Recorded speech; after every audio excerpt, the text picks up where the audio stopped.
Dasar Alkitab, pentingnya ilmu konseling. Bapak Ibu Saudara, jadi menjadi seorang konselor itu sangat alkitabiah ya Bapak Ibu, karena ada dasar firman Tuhannya, ada banyak contoh-contoh tentang tokoh-tokoh Alkitab yang melakukan proses konseling menjadi konselor ataupun menjadi konseli. Jadi di Alkitab tidak pernah ada ya orang yang bisa hidup sendiri, bisa menjadi lebih baik tanpa ada campur tangan ataupun keterlibatan orang-orang di sekitar kita yang Tuhan pakai ya. Baik. Kita lihat konseling. Pak Norbert bisa tolong bacakan dulu ya. Dasar Alkitabiah pentingnya ilmu konseling. Yang poin pertama. Silahkan Pak.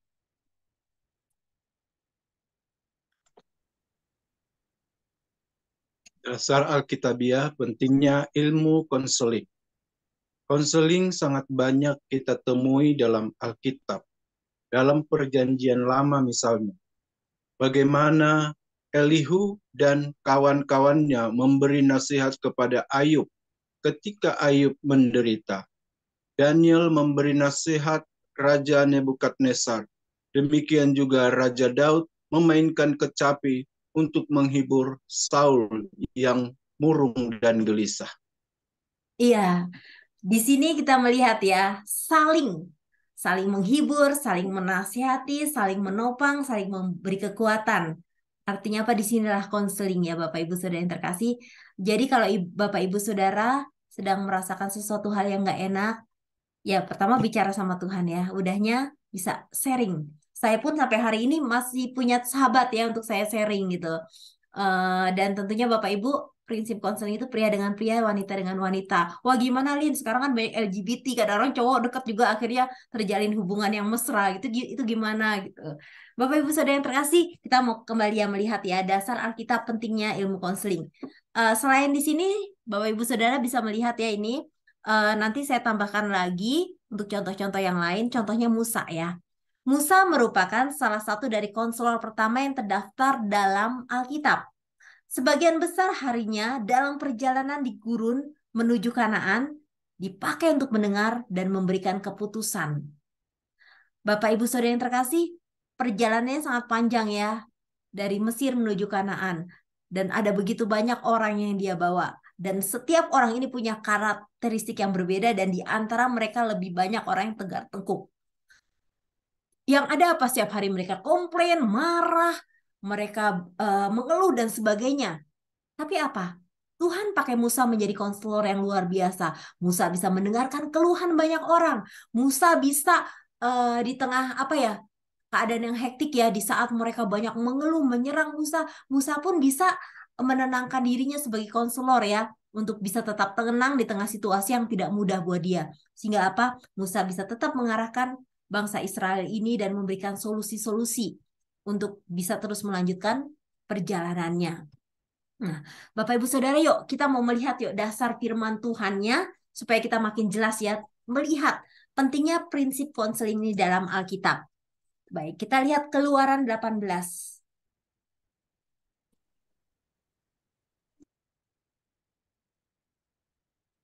Keluaran 18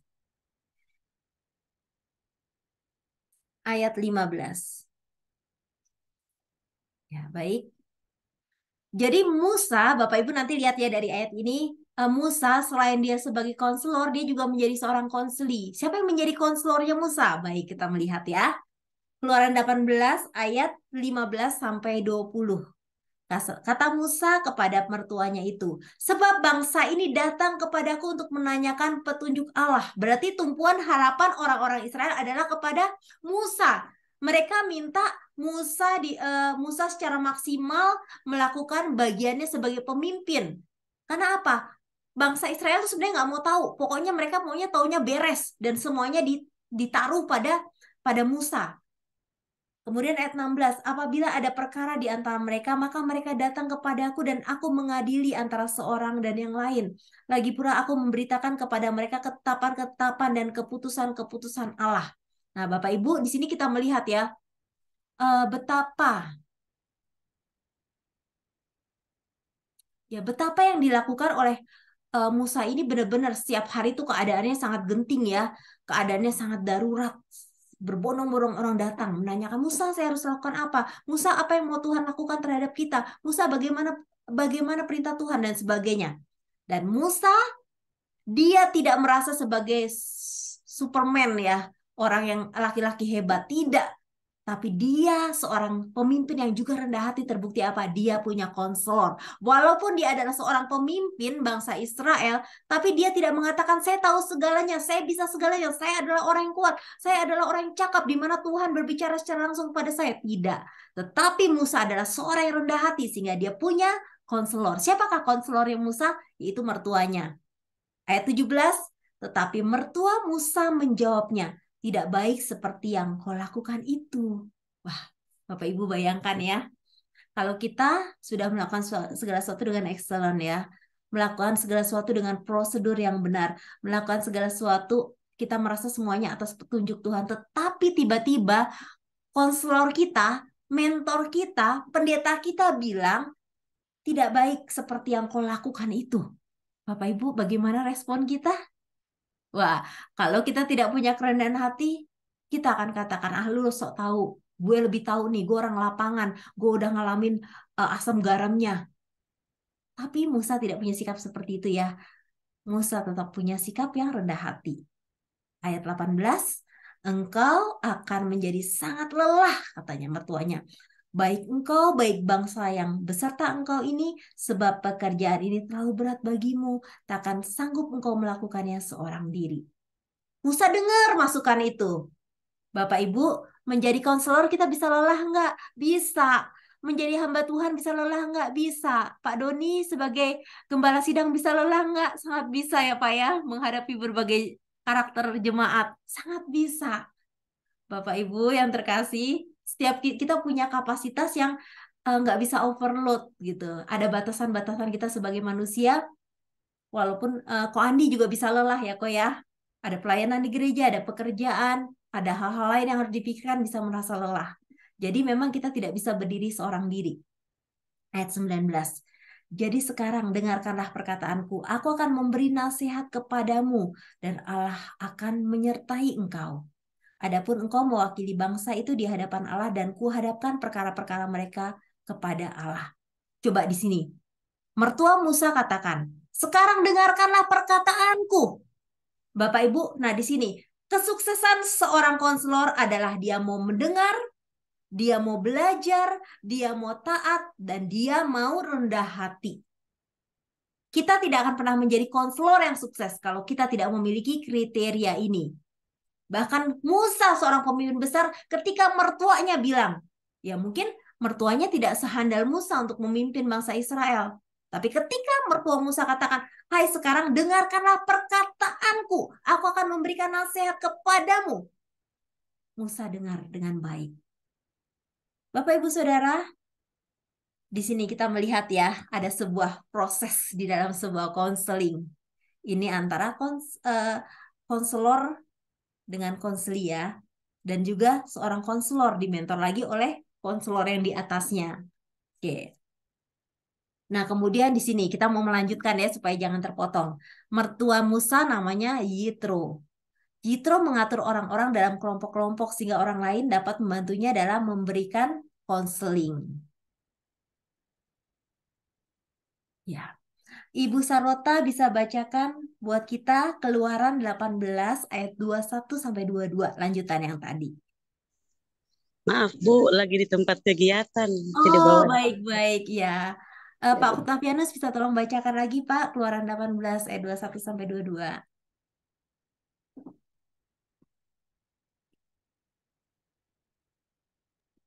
Keluaran 18 ayat 21 sampai dengan 22. 22. Firman Tuhan, di samping itu kau carilah dari seluruh bangsa itu orang-orang yang cakap dan takut akan Allah, orang-orang yang dapat dipercaya dan yang benci kepada pengajaran suap,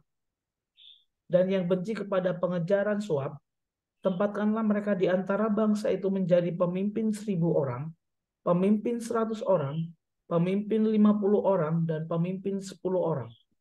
Dan sewaktu-waktu mereka harus mengadili di antara bangsa, maka segala perkara yang besar haruslah dihadapkan mereka kepadamu. Tetapi segala perkara yang kecil diadili mereka sendiri. Dengan demikian mereka meringankan pekerjaanmu dan mereka bersama-sama dengan engkau turut menanggungnya. Amin. Ya, terima kasih Pak Octavianus. Ya, Bapak Ibu, di sini kita melihat ya, seorang konselor bukan hanya berbicara tentang suatu hal yang teoritis ya. Wah, kamu harus ada teori loh begini-begini, bukan. Tetapi kembali berbicara kepada aplikasi dan kepada teknisnya. Di sini mertua Musa, Yitro ini dengan jelas memberikan arahan kepada Musa hal-hal yang harus dilakukan, teknisnya di lapangan bagaimana, bentuk kelompok-kelompok dan sebagainya dengan detail dijelaskan. Bapak Ibu, jangan kita berharap dan berasumsi orang yang kita konseli kita itu paham apa yang kita sampaikan dengan simpel. Tidak, kita harus memberikan arahan secara teknis. Bapak Ibu, ini yang tadi yang saya sampaikan ya dalam konseling rumah tangga. Saya sampaikan kepada ibu ini secara teknis kan, karena memang bersyukur setiap hari beliau terus sampaikan progresnya, Bu, masih chattingan Bu, begini segala macam. Awalnya udah emosi, tapi kemudian ibu ini memang rendah hati ketika saya sampaikan firman Tuhan tanpa perkataan. Seorang suami itu akan bertobat dengan kesalehan istrinya. Ibu ini berubah, dia di hadapan suaminya, bahkan di hadapan banyak orang dia berkata, saya memang sudah melakukan kesalahan di masa lalu, saya tidak bisa melayani suami saya, bahkan saya pisah kamar dengan suami karena alasannya suami senangnya AC-nya kencang sementara saya nggak bisa, tapi sekarang saya menyadari saya harus bersama dengan suami saya. Terus saya memperbaiki diri yang tadinya pagi nggak pernah nyiapin sarapan, saya siapin sarapan, banyak hal yang saya mau ubah dalam diri saya ngakuin saya salah. Bapak Ibu Saudara yang terkasih, di sini terus dalam pembimbingan itu secara teknis, langkah-langkah yang harus dilakukan supaya orang yang sedang runyam dengan masalahnya dia tidak perlu lagi berpikir keras untuk menafsirkan apa yang kita katakan. Teknisnya saja disampaikan. Iya, di sini yang tadi yang dibacakan oleh Pak Octavianus sangat jelas ya. Tugasnya apa? Apa sangat jelas bagaimana tugas yang diberikan oleh Jitro kepada Musa adalah agar bebannya Musa itu menjadi ringan. Karena apa? Jitro juga nggak mau Musa akan mengalami depresi oleh karena dia terakumulasi. Bukan hanya masalah yang dihadapinya oleh diri sendiri, masalah yang ada dalam dirinya sendiri, malahan dia juga harus menampung masalah banyak orang. Jadi itu, seorang konselor harus berpikir secara spesifik ya, secara spesifik dampak-dampak di dalam kehidupan orang yang dilayaninya. Oke, baik. Eh, Ibu Sarnota untuk baca yang poin ini susah nggak, Bu? Yang dalam perjanjian baru. Bisa kelihatan, Bu? Oh, lagi kegiatan ya? Iya, Bu. Oh Maaf iya. ada kegiatan dari Oh iya, dinas. baik, baik. Oke, oke. Ya. Ya. Eh, Bu Okta bisa bacakan lagi ya dalam perjanjian baru.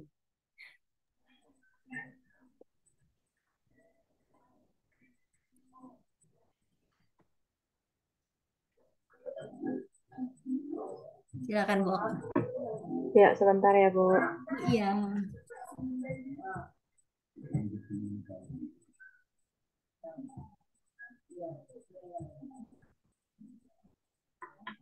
Yang mana ya, Bu? Dasar Alkitab pentingnya ilmu konseling ini dalam perjanjian baru.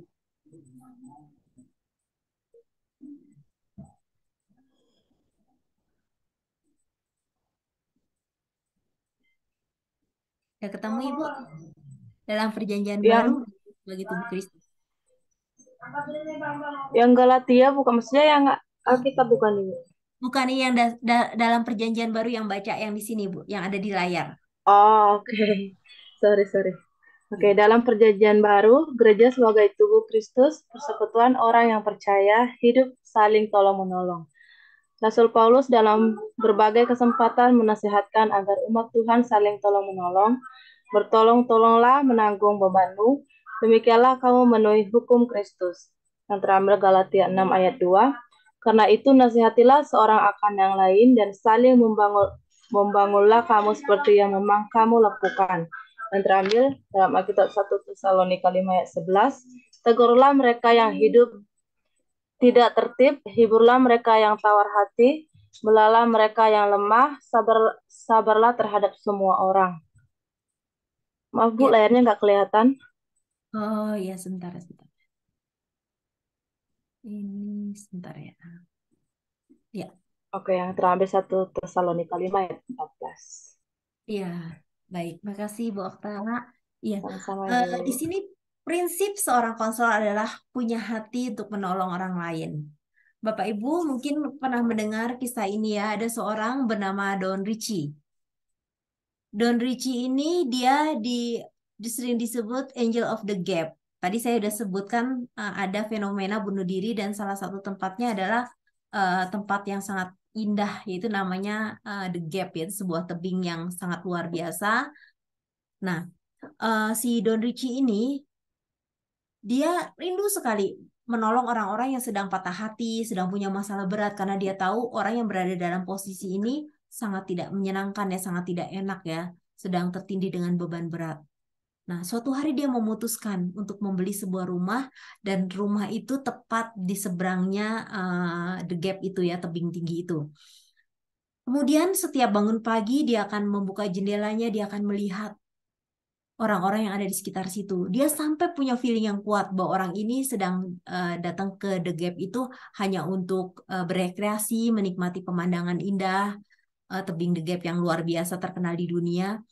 Dan dia punya feeling bahwa orang ini punya masalah dan dia sedang berpikir mempertimbangkan untuk bunuh diri.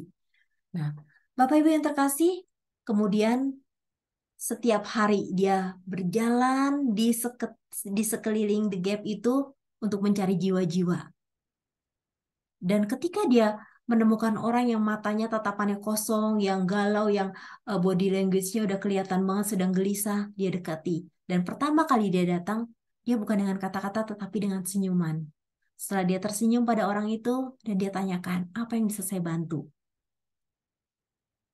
Bapak Ibu yang terkasih, Don Ricci ini punya hati yang luar biasa ya. Lewat pendekatannya, kemudian dia ajak orang itu untuk menjauh dari tebing itu tanpa disadari loh orang-orang ini, dan dia ajak ngobrol sampai akhirnya dia tawarkan untuk datang ke rumahnya. Di rumahnya itulah dia konseling orang itu, dia ajak makan, dia hibur orang itu, dan ternyata pelayanannya setiap hari dia boleh menyelamatkan jiwa-jiwa yang tadinya mau bunuh diri, pada akhirnya mereka menggagalkan itu untuk bunuh diri dan mereka melanjutkan hidup dengan normal, dengan kehidupan yang penuh dengan pengharapan.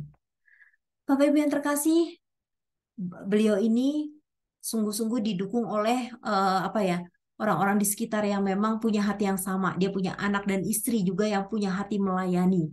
Sehingga apa, setiap jiwa-jiwa yang dibawa ke rumah, istrinya pun menyambut dengan ramah.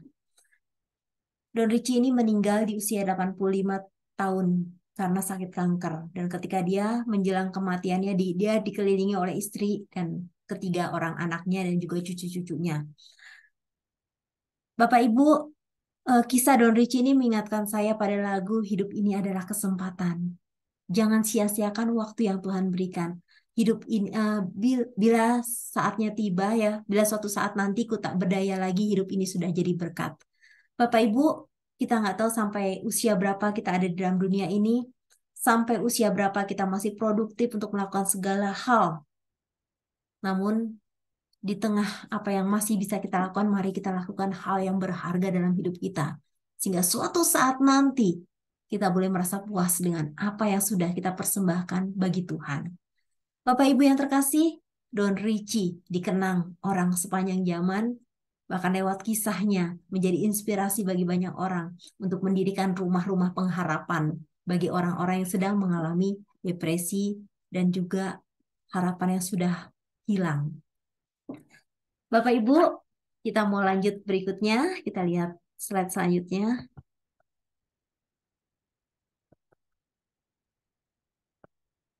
Oke, tujuan konseling. Di sini tujuan konseling yang pertama,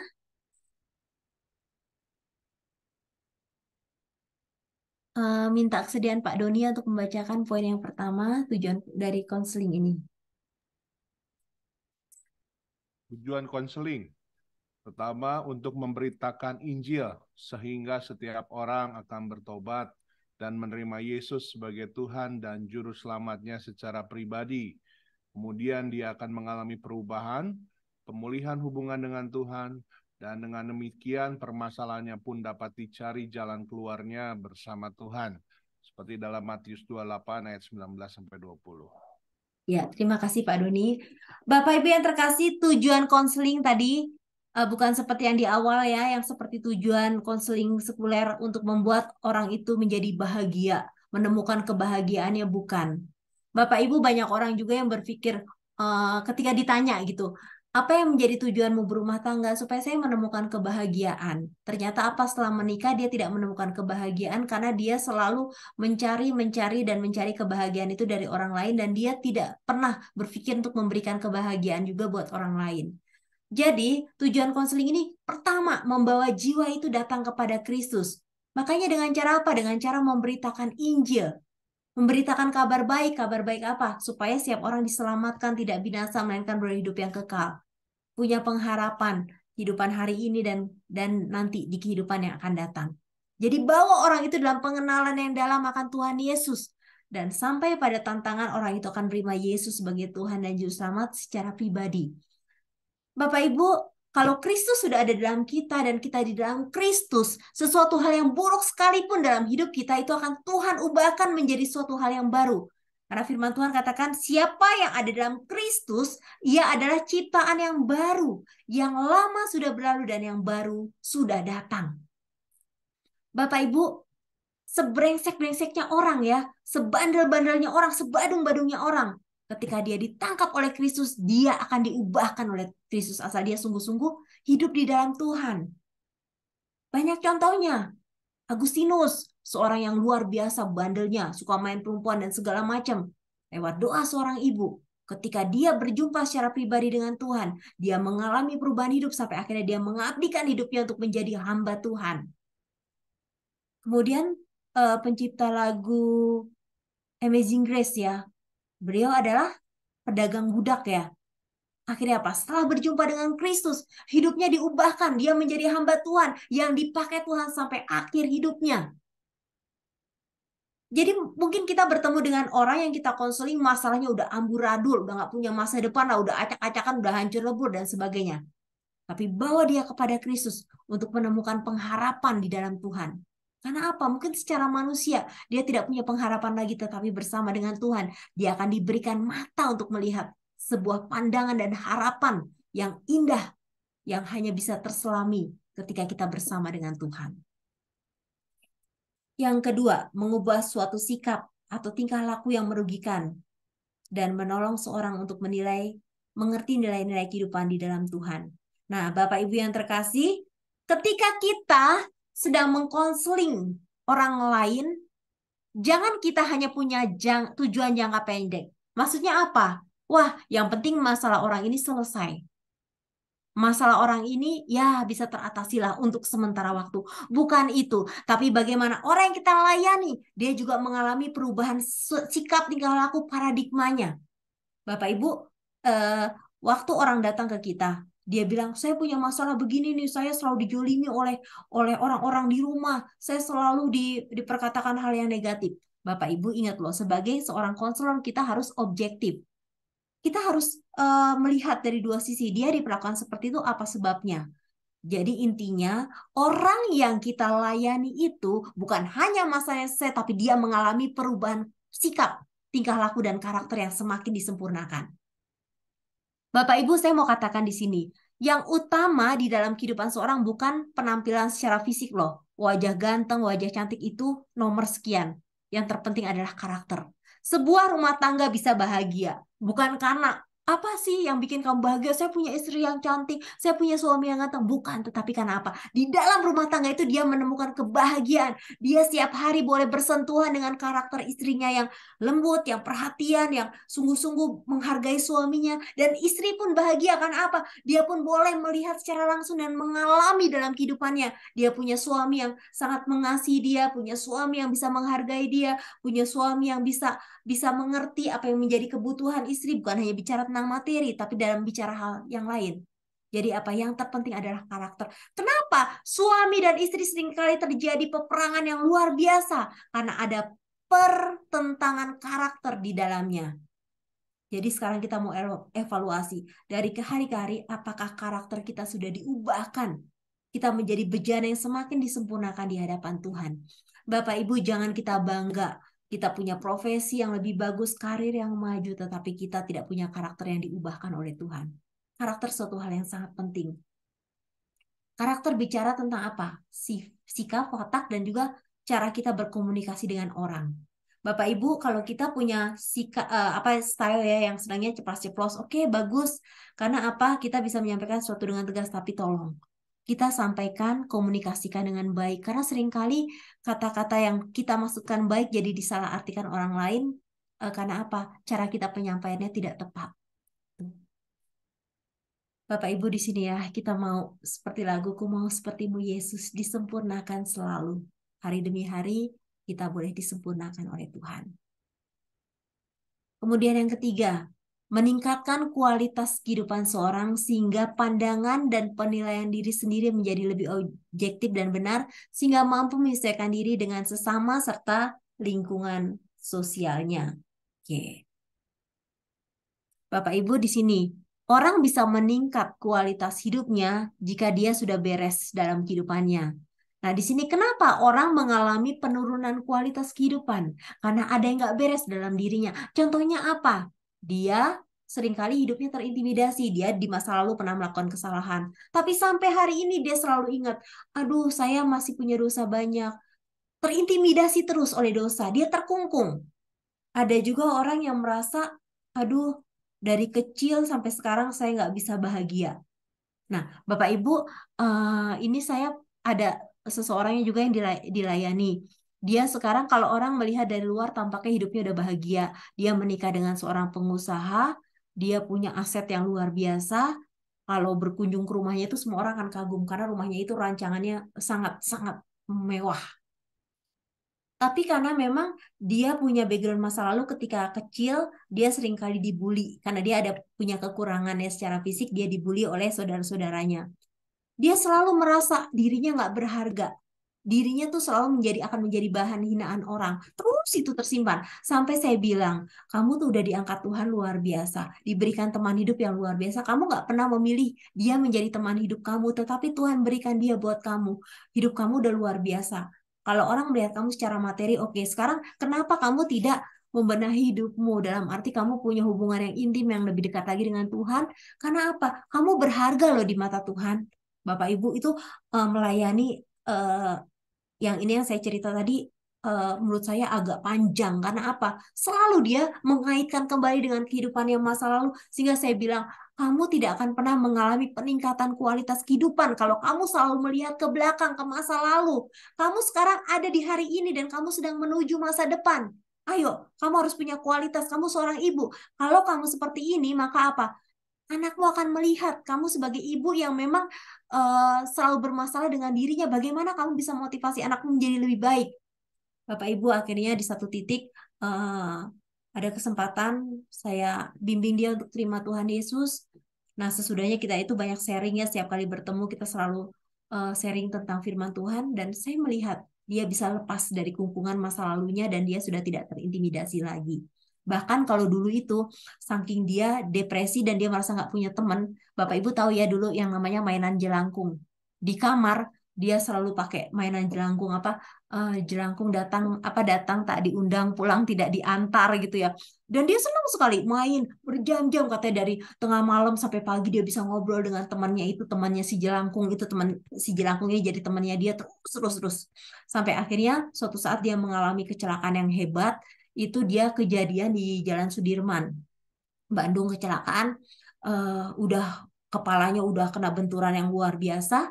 Itu pada saat dia kecelakaan, yaitu karena pertolongan Tuhan ya, tiba-tiba ambulan lewat. Jadi ambulan itu baru antar orang ke rumah sakit, dia ambulan itu balik dengan kosong, dan ketika melihat kecelakaan dia langsung diantar ke ambulan, diangkat ke rumah sakit Hasan Sadikin.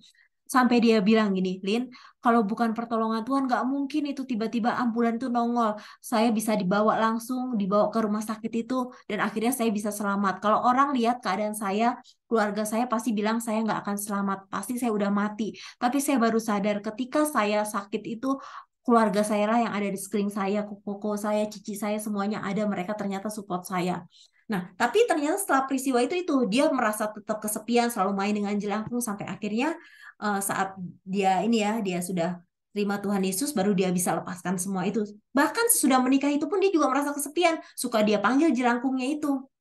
Nah, Bapak Ibu, kita harus perhatikan ya, orang yang kita layani itu apakah dia memang sudah lepas dari belenggu-belenggu itu. Jadi dia harus mengalami peningkatan kualitas hidup. Karena apa? Kalau kualitas hidupnya tidak meningkat, dia tidak akan pernah keluar dari masalahnya. Dia akan selalu berputar dengan masalahnya. Oke, baik.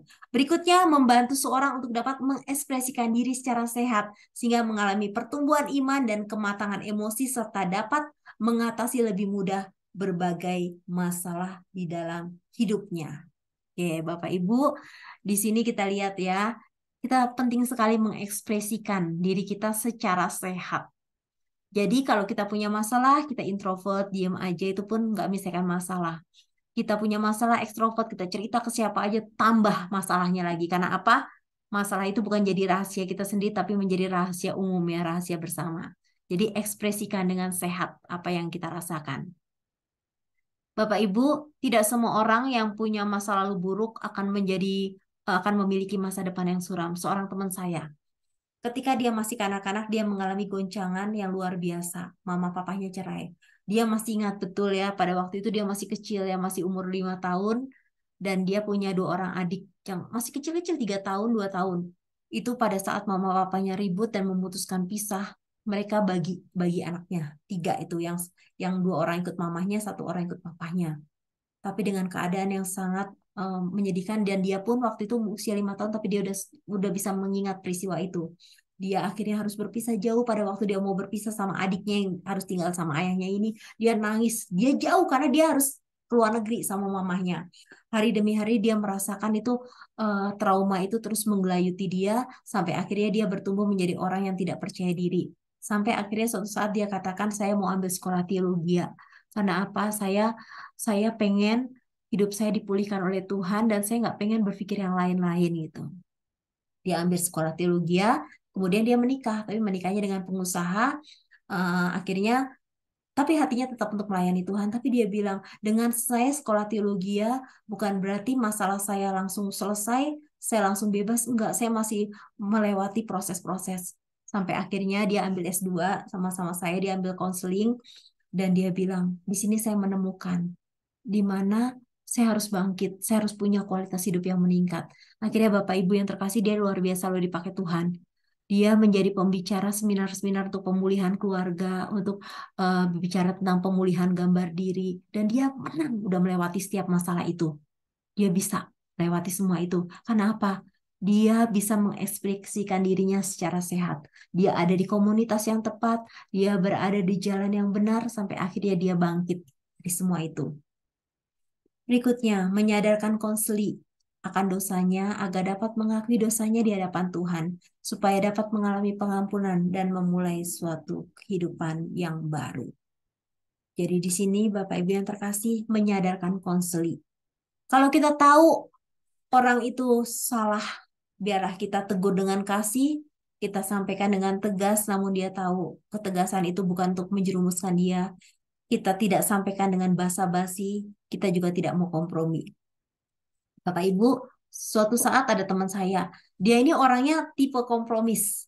Jadi suatu saat ada seorang bapak yang sharing, aduh gimana ya, saya di rumah itu merasa nggak diperhatikan istri, nggak dihargai oleh istri. Apapun yang saya lakukan salah. Bahkan istri saya seperti hanya menjadikan saya ATM aja.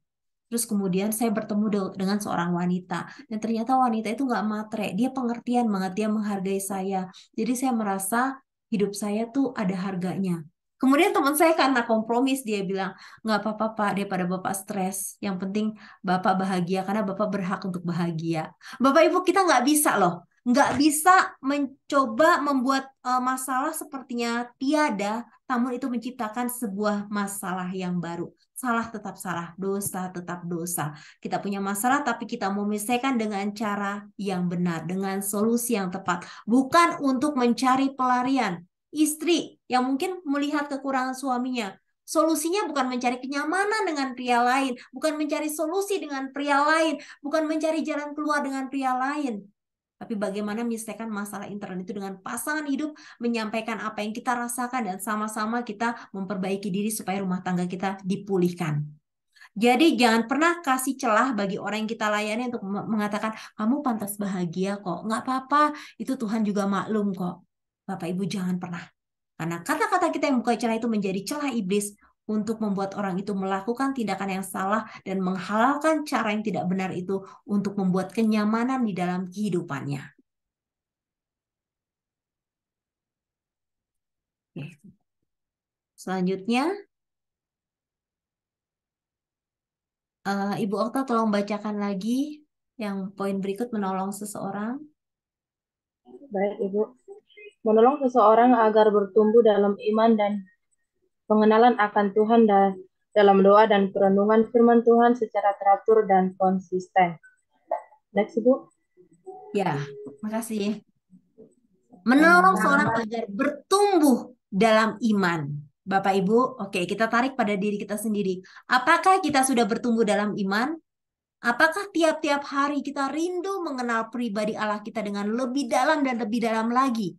Apakah kita sudah terus membangun komunikasi yang intensif dengan Tuhan lewat doa kita dan perenungan firman Tuhan secara teratur dan konsisten? Bapak Ibu yang terkasih, jangan kita katakan iman itu akan muncul, tiba-tiba bim salah bim akan muncul. Mungkin kita katakan, wah nanti kalau ada masalah juga iman saya akan mengalami kenaikan yang drastis. Bukan. Tapi iman timbul dari pendengaran akan firman Kristus. Bapak Ibu yang terkasih, saya membaca kisah hidup tentang Timotius ya. Dia bukan seorang yang sepertinya hebat gitu, yang bisa mengekspresikan diri dengan luar biasa. Dia orang yang kalem. Tetapi dia bisa melayani Tuhan dengan konsisten. Dia bisa menjangkau jiwa-jiwa. Dia bisa terus konsisten melakukan apa yang menjadi arahan Tuhan dalam hidupnya untuk memenangkan jiwa-jiwa. Karena apa? Dia bertumbuh lewat sebuah proses. Saya akan bacakan dari 2 Timotius 1 ayat 5. Rasul Paulus berkata ya kepada Timotius, sebab aku teringat akan imanmu yang tulus ikhlas, yaitu iman yang pertama-tama hidup di dalam nenekmu Luis dan di dalam ibumu Eunike, dan yang aku yakin hidup juga dalam dirimu. Nah, di sini kita melihat ya, Timotius menjadi orang yang mencintai Tuhan. Timotius menjadi seorang yang sungguh-sungguh mau melakukan yang terbaik buat Tuhan dalam hidupnya. Bukan simsalabim, bukan tiba-tiba ujuk-ujuk dia mendapat wahyu, dia langsung kemudian mengambil keputusan yang radikal. Tidak.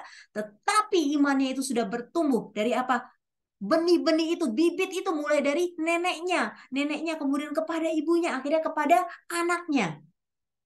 Jadi, Bapak Ibu Saudara yang terkasih, kita dipersiapkan Tuhan menjadi seorang konselor, menjadi hamba Tuhan. Tidak ujuk-ujuk, tapi apa? Tiap-tiap hari kita terus menerima benih-benih kebenaran firman Tuhan dalam hidup kita. Dan benih itu akan bertumbuh, iman kita akan bertumbuh. Pengenalan kita akan Tuhan semakin dalam hari lepas hari. Bapak Ibu, ada yang mengatakan ya, Pascal ya, seorang ilmuwan mengatakan ada satu kekosongan dalam diri manusia yang tidak bisa diisi oleh apapun. Benar-benar banget Bapak Ibu. Orang yang kaya raya belum tentu bahagia. Karena ada satu kekosongan. Dia belum memiliki Tuhan dalam hidupnya. Maka apapun yang dimiliki tidak membuatnya bahagia. Bapak Ibu, waktu saya lihat di YouTube ya, wah enak bener ya rasanya orang-orang yang itu jalan-jalan wisata pakai kapal pesiar mewah. Di kapal itu tersedia segala fasilitas, mereka akan singgah di beberapa negara, mereka akan menikmati keunikan setiap negara dan sebagainya. Tetapi ada beberapa orang yang membeli tiket itu untuk apa Bapak Ibu? Memilih satu titik untuk dia melompat dan bunuh diri dari kapal pesiar yang mewah itu. Nah, Bapak Ibu, mungkin berita yang menghebohkan ya 2 bulan yang lalu kalau nggak salah ya, perjalanan wisata menuju bangkai kapal Titanic ya Bapak Ibu ya. Itu kapal selamnya sangat eksklusif. Setiap orang membayar dengan harga yang sangat-sangat fantastis. Kalau bukan orang yang kaya raya ya, yang benar-benar tajir melintir ya, tidak akan bisa membeli. Tapi Bapak Ibu yang terkasih, tahukah itu orang menyebutnya tiket termahal menuju kematian. Akhirnya apa? Orang yang ada dalam kapal selam itu semuanya hilang. Kapal itu diprediksi meledak ya di bawah laut pada saat menuju ke bangkai kapal Titanic itu. Bapak Ibu di sini pentingnya iman kita. Kita mungkin punya banyak pergumulan. Wah, uang anak sekolah belum kebayar. Wah, kebutuhan ini itu uang saya cuma segini. Sementara lihat kebutuhan banyak banget. Bebannya banyak, Kak. Banyak ibu-ibu yang terkasih. Tapi apa? Waktu kita sharing sama Tuhan, curhat sama Tuhan, Tuhan kasih kita topangan yang luar biasa. Dan Tuhan ingatkan, lakukan bagianmu, maka aku akan lakukan bagianku. Aku tidak akan pernah berhutang padamu. Bapak Ibu, secara apa ya, secara kasat mata belum bisa melihat berkat-berkat itu di depan mata. Tapi apa? Secara iman saya percaya Allahku akan memenuhi segala keperluanku menurut kekayaan dan kemuliaannya dalam Kristus Yesus. Jadi itu ya, kita penting sama-sama ya saya, Bapak Ibu Saudara, kita bertumbuh dalam iman. Yang kedua, menyadarkan konseli orang yang dikonseling akan apa yang sedang terjadi pada dirinya dan menyadari unsur-unsur yang tidak realistis tersebut turut mempengaruhi perasaan dan tingkah lakunya pada saat itu. Oke, Bapak Ibu Saudara yang terkasih, mungkin kita punya pengalaman. Kita melayani orang yang sepertinya kok dia pemikirannya nggak realistis ya, apa dia udah nggak normal? Itu pertanyaan kita. Jadi sekarang di sini tugas kita sebagai seorang konselor adalah bagaimana menyadarkan dia bahwa ada hal-hal yang tidak realistis itu akan mempengaruhi perasaan dan tingkah lakunya dia. Bapak Ibu, suatu saat saya melayani di sebuah kampus. Kemudian anak ini deketin saya dan dia cerita, saya sakit bolak-balik, sakit dada, nggak bisa napas, sakit kepala, saya ke dokter. Tapi dokter selalu bilang, kamu sehat, kamu nggak apa-apa. Kamu lebih baik konsultasi ke psikiater. Gitu. Bapak Ibu yang terkasih, terus dia merasakan keluhan itu, tapi dia merasa dia tidak perlu konsultasi ke psikiater, tapi ke dokter umum lah, ke dokter penyakit dalam dan sebagainya. Bapak Ibu, waktu saya tanya ke dia, apa yang kamu rasakan? Dia bilang, saya kalau ada di kamar kos itu merasa saya dimasukkan ke sebuah lorong yang gelap dan sepi. Rasanya saya sesek banget, dia bilang begitu. Bapak Ibu, kita bisa jadi ya, dalam kehidupan kita menemukan orang-orang yang punya masalah dengan kejiwaannya. Dan mereka bisa juga menjadi tidak realistis. Ada beberapa yang memang kita bisa bantu dengan konseling, dengan bimbingan, tapi ada yang memang sudah masuk di dalam ranahnya psikiater, di mana dia mengalami gangguan yang memang perlu ditangani lebih spesifik lagi dengan bantuan obat-obatan. Bapak Ibu, suatu saat ketika saya berada di sebuah rumah pemulihan, ada seorang ibu yang ketika saya baru masuk dia bilang gini, Linda, kamu lihat nggak tadi orang yang tingginya sekian, warna kulitnya begini begitu dan sebagainya. Nggak ngelihat, kenapa? Nanti kalau ada orang yang seperti itu jangan suruh masuk ya, dia jahat, dia mau bunuh saya. Emang itu siapa? Saya bilang siapa? Itu kakak ipar saya. Dulu juga waktu kami satu rumah dia jahat, dia mau bunuh saya.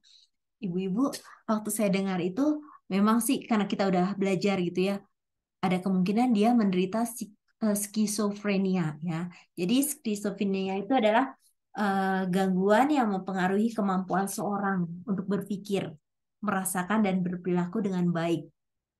Nah, di sini faktor penyebabnya apa sih gitu? Faktor penyebabnya bisa karena genetik atau lingkungan, yaitu mungkin dia pernah kena infeksi virus atau kurang nutrisi ya, sehingga otaknya kurang mendapat vitamin yang cukup ya, nutrisi yang cukup. Terus dia juga bisa mengalami tekanan-tekanan hidup yang membuatnya itu mengalami gangguan goncangan jiwa. Kemudian masalah berikutnya adalah penyebabnya itu ada perbedaan struktur di otaknya. Terus kemudian masalah keseimbangan kimia di otak dan juga dia bisa juga karena menggunakan obat-obatan. Nah, ciri-cirinya gimana kalau orang skizofrenia itu? Dia halusinasi. Halusinasi itu contohnya dengar bisikan-bisikan. Jadi Bapak Ibu Saudara ini ya, kalau kita di gereja ketemu orang itu bilang gini, tadi malam saya dengar bisikan Roh Kudus berkata seperti ini. Bapak Ibu ada dua kemungkinan. Bisa memang Roh Kudus yang mengatakan kepada dia atau yang kedua dia sedang berhalusinasi. Jadi itu dibedakan. Kemudian dia ciri berikutnya adalah mengalami delusi. Delusi itu ngerasa kayak dikejar-kejar. kayak mimpi buruk. Wah, saya tadi malam dikejar orang itu mau bunuh saya. Ah, enggak, itu hayalan kamu. Enggak, beneran itu. Terus dia mengalami perubahan perilaku. Contohnya apa? Yang tadinya bisa tenang, terus tiba-tiba jadi kayak orang panik atau sebagainya. Nah, jadi pada skizofrenia ini adalah dia sulit membedakan hayalan dan kenyataan yang terjadi dalam kehidupannya. Dan ini perlu mendapatkan perawatan pengobatan seumur hidupnya. Jadi di sini ya, ketika Bapak Ibu sedang mengkonseling orang yang seperti ini gangguannya, memang ada baiknya kalau kita memang nggak bisa tangani dan kita melihat ada indikasi ke arah ini, baiknya memang disarankan untuk ke psikiater ya. Karena memang ini cukup membahayakan. Bapak Ibu kalau kita dengar berita, ada orang yang membunuh karena dengar bisikan, kamu harus bunuh dia, dia itu setan. Nah itu bisa masuk gangguan skizofrenia ini. Tuh, jadi jangan main-main dengan ini karena pernah juga waktu itu suami saya pelayanan di Radio Maestro. Kemudian banyak WA yang masuk ke suami minta didoakan, minta dilayani. Nah, ada satu orang yang minta dilayani karena anaknya mengalami gangguan skizofrenia ini.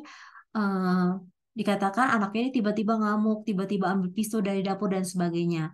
Nah, makanya karena kita tahu kapasitas kita, makanya kita akhirnya sarankan lebih baik konsultasi langsung ke dokter karena itu memang segera perlu ditangani gitu. Karena itu cukup membahayakan.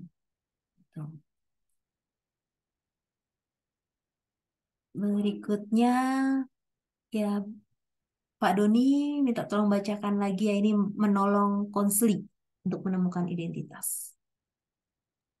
Selanjutnya, tujuannya yaitu menolong konseli untuk menemukan identitasnya sebagai orang percaya dalam tanggung jawabnya pada Tuhan dan mendorong dia untuk mengambil keputusan etis dan rasional dalam menghadapi berbagai persoalan dan tantangan dalam hidup ini.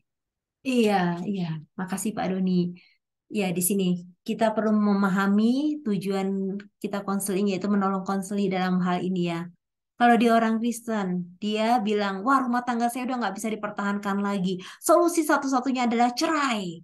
Nah, kita bisa membawa konseli itu melihat kembali identitasnya. Kamu anak Tuhan, apa yang sudah dipersatukan Tuhan tidak bisa dipisahkan oleh manusia. Dan dorong dia, bimbing dia untuk mengambil keputusan yang etis dan rasional. Dan seorang ibu yang sedang ini kami layani, dia selalu bilang, suami saya selalu ngancem kalau saya apa ya neken-neken dia terus untuk nyetop hubungan dengan pacarnya itu, maka apa saya mau diceraikan, katanya saya akan ditinggalkan, saya takut. Nah, akhirnya kita kembalikan kepada firman Tuhan. Apalagi kan suaminya juga seorang pengerja ya yang aktif di gereja. Jadi kembalikan dia pada identitasnya. Jadi ketika dia mengambil keputusan bukan karena emosional dari dirinya sendiri, tapi dia melihat siapa dia di hadapan Tuhan, siapa dia di hadapan jemaat. Eh, Selanjutnya Kak, Ko Andi tolong bacakan berikutnya.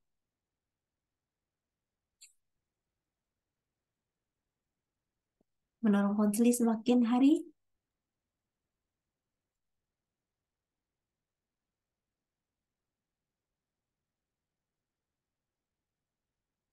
Menolong konseling supaya semakin hari diubahkan dan menjadi serupa dengan Kristus. Iya, menolong konseli semakin diubahkan dan serupa dengan Kristus. Dan ini juga harus menjadi bagian dalam kehidupan kita sebagai konselor. Bagaimana kita menolong diri kita semakin hari semakin diubahkan menjadi serupa dengan Kristus. Jadi ketika kita dipercayakan pelayanan mimbar ya, kita khotbah, kita nyampaikan renungan di persekutuan-persekutuan. Kita mau katakan mimbar bukanlah pelayanan kita yang maksudnya sesuatu hal yang harus dibuktikan lewat mimbar. Itu adalah suatu pelayanan yang memang harus kita buktikan dari kehidupan kita setiap saat. Artinya apa yang kita ucapkan di mimbar itu adalah buah dari kehidupan kita sehari-hari. Bagaimana hidup kita sudah diubahkan dan berbuah bagi Kristus. Berikutnya menolong konseli supaya mampu menghadapi setiap masalah yang dihadapinya dan mampu juga melayani dan menolong sesamanya. Jadi di sini kita lihat ya, dari sini jangan buat konseli itu bergantung pada kita, tapi buat dia bergantung pada Tuhan. Ini prinsip penting. Bapak Ibu, ketika kita melayani seorang, jangan kita langsung membuat dia, wah kita tuh segalanya. Kalau nggak ada saya, kamu nggak bisa deh melangkah. Jangan. Bawa dia kembali bergantung pada Tuhan. Bapak Ibu, ini kisah yang sesungguhnya terjadi dan ini menjadi perenungan juga buat saya dan pelajaran buat kita semua tentunya. Ada seorang bapak. Bapak ini pimpinan di sebuah perusahaan. Dia lihat anak buahnya sedang mengalami masalah. Masalahnya cukup berat. Anak buahnya ini digoncang oleh perceraian ya, harus bercerai. Kemudian setelah bercerai itu otomatis itu ada konsekuensi dari perpisahan ini. Dia tidak diizinkan bersama dengan anak-anaknya, entah masalah apa gitu. Jadi anak-anaknya semua ikut bapaknya. Akhirnya perempuan ini depresi. Nah, dia sebagai bos, sebagai pimpinan di perusahaan tersebut, dia melihat anak buahnya sedang menghadapi masalah. Akhirnya dia panggil anak buahnya, dia kasih semangat, dia kasih motivasi. Tapi tanpa dia sadari, akhirnya anak buahnya ini menjadikan dia sebagai tempat bergantung.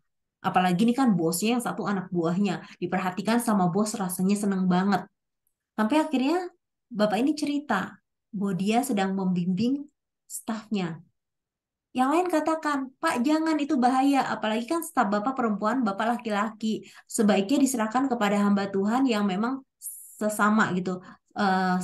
Perempuan biar dia juga bisa pendekatannya lebih luas. Tapi bapak ini katakan, orang itu udah bergantung sama saya. Bahkan dia bilang, kalau bapak tinggalin saya akan depresi. Nah, bapak ibu akhirnya apa? Dari yang berawal hanya karena kasihan, karena iba, akhirnya terjerat cinta lokasi. Akhirnya apa? Perempuan ini seperti menjadi bagian yang tidak bisa terlepas dari si bapak ini.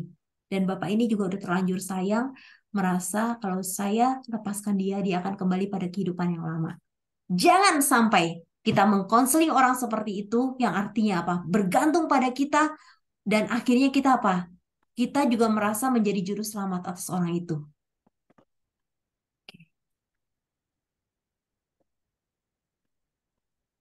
Nah, sekarang bagaimanakah kehidupan konselor Kristen?